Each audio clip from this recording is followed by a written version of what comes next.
এখন রাত বাজে ১২টার বেশি। আমি বারান্দায় বসে বসে ফোনে কথা বলতেছিলাম। তো হঠাৎ কথা বলতে বলতে আমি খুব সুন্দর ফুলের ঘ্রাণ পাচ্ছিলাম। তো আজকে আমার বারান্দায় আসলে কোনো ফুল ফুটেছে কিনা সেটা আমি দেখিনি।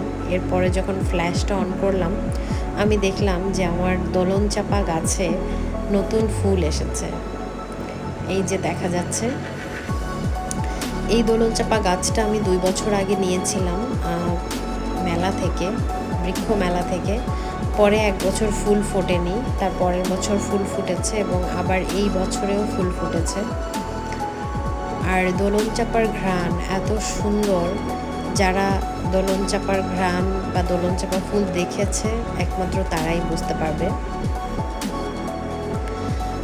এই হচ্ছে পুরো গাছটা।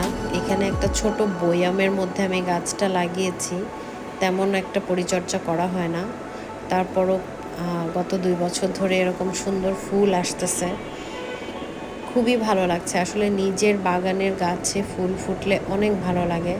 আর সেই ফুল যদি হয় এত সুন্দর এবং এত সুন্দর ঘ্রাণওয়ালা, তাহলে তো আর কোনো কথাই নাই।